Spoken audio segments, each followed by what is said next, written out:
শুভ সকাল বন্ধুরা, সবাই কেমন আছো? আশা করছি সবাই ভালো আছো আর সুস্থও আছো। আজকে হচ্ছে সোমবার, সকাল এখন 8:30 মতন বাজে।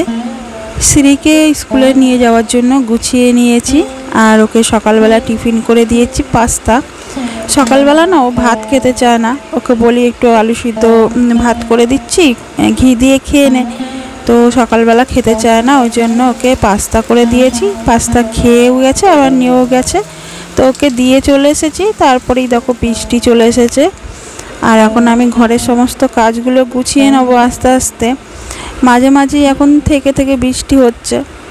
তো এ দেখো, এই খাটটা একটু নোংরা ছিল সকালবেলা, এই খাটে শোয়া হয় না, কিন্তু সকালবেলা যে সব সিঁড়িকে গুছালাম, তারপরে রাত্রিবেলা একটুখানি বসা ঠসা হয়, ওই জন্য একটু নোংরা ছিল, ওই জন্য পরিষ্কার করে নিলাম।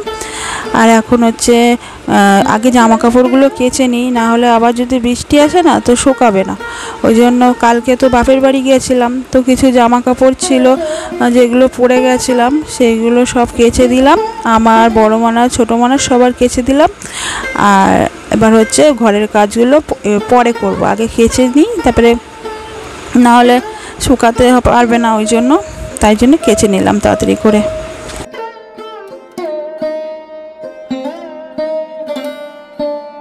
কি বলো তো বন্ধুরা, শ্বশুরবাড়িতে যতক্ষণ মুখ বন্ধ করে সব কিছু সহ্য করে যাবে ততক্ষণ তুমি ভালো। আর যেই মুখটা খুলে প্রতিবাদ করতে যাবে না, তখনই তুমি খারাপ হয়ে যাবে, তখনই তোমার নামে বদনাম শুরু হয়ে যাবে, তোমার নামে নিন্দা শুরু হয়ে যাবে যে এই বউটা ভালো না। কেন ভালো না সেই কারণটা কেউ বোঝে না। সবাই শুধু ভাবে, কেউ কিন্তু বাপের বাড়ির থেকে শিখে আসে না যে আমি শ্বশুরবাড়িতে গিয়ে সবার সাথে খারাপ ব্যবহার করব। কিন্তু পরিস্থিতি করে দেয়, এমনই পরিস্থিতি করে দেয় যে মুখ না খুললে না অনেকটাই, শ্বশুরবাড়িতে যতক্ষণ মুখ বন্ধ করে সহ্য করে যাব ততক্ষণ সহ্যই করে যেতে হবে। যখনই মুখটা খুলবো তখনই আমি খারাপ। তো এই হচ্ছে দুনিয়ার নীতি। তো যাই হোক, এইদিকে লঙ্কাগুলো না বোটাগুলো ছাড়িয়ে নিলাম। আর এখন গ্যাস টেবিলটা মুছবো। গ্যাসটা শেষ হয়ে গেছে, ওই জন্য আজকে গ্যাসে রান্না করব না। আর আজকে সোমবার, তো সোমবারে আমাদের এখানে গ্যাস বন্ধ থাকে। কালকে মঙ্গলবার, কালকে গ্যাস নেব। তো এখন গ্যাসটা পরিষ্কার করে পুরো একদম ঢেকে রাখবো। আর রাস্তার ধারে বাড়ি তো, নাহলে অনেক ধুলো ঠুলো পড়ে যায়, ওই জন্য। আর কালকে বাড়ি ছিলাম না, বাড়ি এসে দেখি, আমি যেই দিনে বাড়ি থাকি না, বাপের বাড়ি যাই, সেই দিনই এসে দেখি আমার রান্নাঘরটা খুব নোংরা হয়ে যায়। কেন যায় জানি না, বলতে পারবো না, কিন্তু জানি না। আমি কিন্তু জানলা বন্ধ করে যাই, ওই পাশে রাস্তার দিকে জানলাটা বন্ধ করি, এই দিকের জানলাটা বন্ধ করি না, কারণ গ্যাস থাকে তো, একটা জানলা তো খুলে রেখে যেতে হবে আমাকে। তো বাড়ি এসে দেখি ধুলো পড়ে গেছে, অনেক নোংরা হয়ে গেছে। কি করে হয় এটা আমি বুঝতেও পারি না আমি। তো যাই হোক, এগুলো সব পরিষ্কার করে নিচ্ছি এখন ভিম লিকুইডটা দিয়ে। আর ভিম লিকুইডের গন্ধটা না আমার দারুণ লাগে, একটু লেবু লেবু গন্ধ, তো খুব ভালো লাগে আমার গন্ধটা।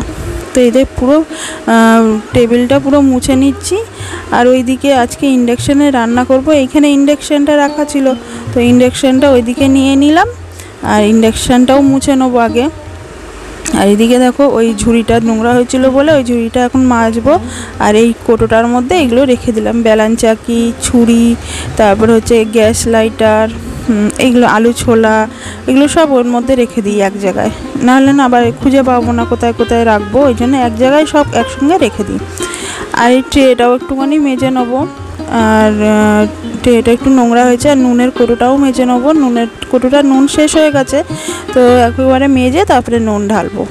তো এইদিকে গ্যাসের জানলার ওপরটা মুছে নিচ্ছি একটুখানি। রাস্তার ধারে বাড়ি হলে এই এক অবস্থা যে ধুলো পড়ে যায় শুধু।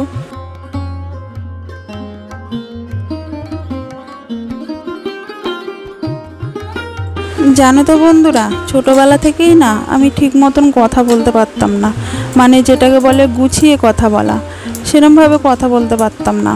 তার জন্য আমার বন্ধুও কম ছিল স্কুলে, একটা কি দুটো বন্ধু ছিল, কারণ আমি কারোর সাথে গল্পও করতে পারতাম না বেশি, গুছিয়ে যে কথা বলা সেটাও পারতাম না।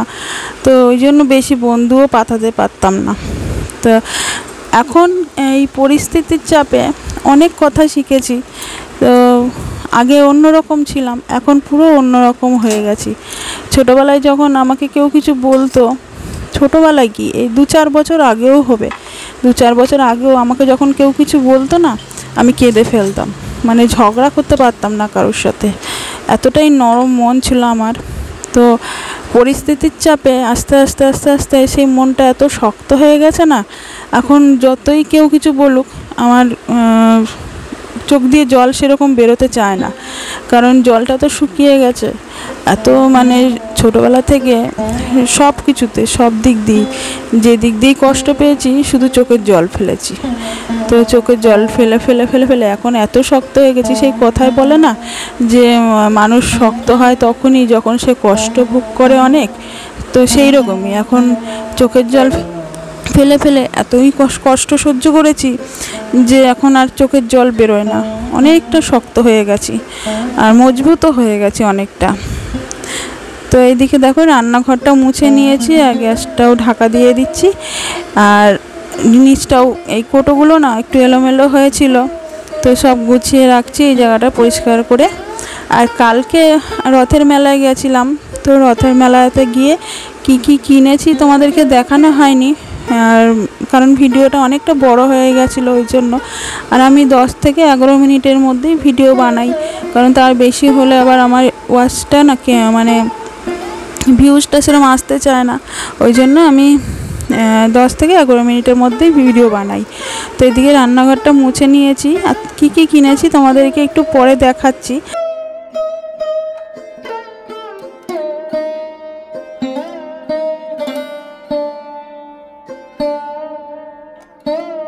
আর আগে এই ব্যাপারটা বেশি বুঝতাম না, এখন বুঝতে শিখেছি যে নরম মানুষদেরই না সবাই বেশি পেয়ে বসে, শক্তদের কিন্তু পারে না, শক্তদের সাথে কিন্তু সেরকম কেউ লড়তে পারে না, শক্তদেরকে কথাও শোনাতে পারে না, কিন্তু নরম যারা তাদেরকে কিন্তু সবাই কথা শোনায়, সবাই মানে চেপে বসে যেটাকে বলে। তো ওই জন্য এখন আস্তে আস্তে শক্ত হয়ে যাচ্ছি, কারণ যত নরম হয়ে থাকবো তত কিন্তু সবাই আমাকে চেপেই বসবে। তো যাই হোক চলো, এই যে কালকে রথের মেলা থেকে কিন্তু এই যে ঝাউ গাছ নিয়ে এসেছি, একটাই নিয়ে এসেছি।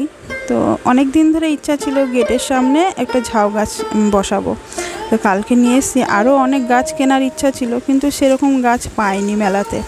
এই যে ঝাউ গাছটা এখন পুঁতে দেবো।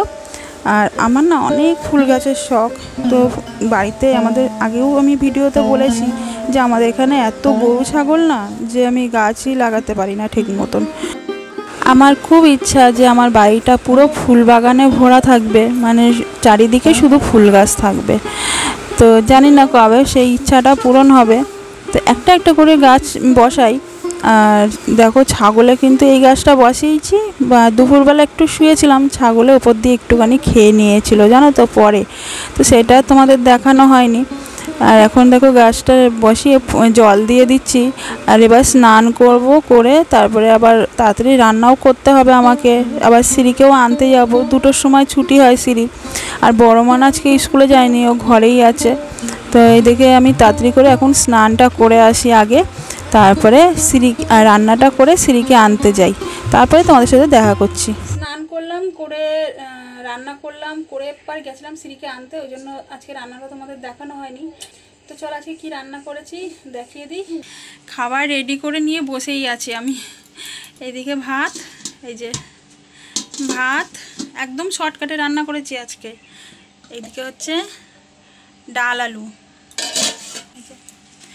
একদম শর্টকাটে রান্না, ডাল আলু, শুকনো লঙ্কা, জিরে, আর হচ্ছে কাঁচা লঙ্কা আগে দিয়েছিলাম সিদ্ধ করার সময়, আর ফোড়ন দিয়েছি শুকনো লঙ্কা, জিরে আর কালো জিরে, গোটা জিরে আর কালো জিরে।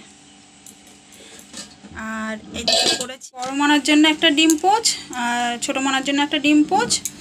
আর এদিকে মাছ করেছি আমার জন্য আর ছোটো মানার জন্য, কারণ বড় মানা মাছ খায় না, তো তার জন্য। আর সিঁড়িকে কালকে কি কি কিনে দিয়েছি খেলনা, চলো তোমাদেরকে একবার দেখিয়ে দিই। এই যে ওকে সব সাজিয়ে দিয়েছি এখানে খেলতে, এখন খেলবে না, আমি বলেছি একটু ঘুমিয়ে নে তারপরে খেলবি।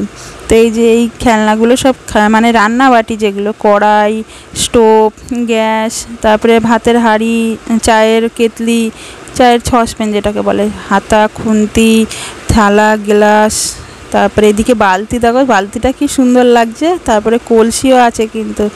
এগুলো সব ওকে কিনে দিয়েছি। আর এই যে এই ছাতাটাও কিনে দিয়েছি, ছাতাটা আবার লাইটও জ্বলে। আর ওইদিকে খরগোশটা কিনে দিয়েছি, আর ওইদিকে ছোট্ট পাখিটা আছে ওইটাও কিনে দিয়েছি। তো চলো আজকের ভিডিওটা কিন্তু শেষ করে দিচ্ছি এখানেই।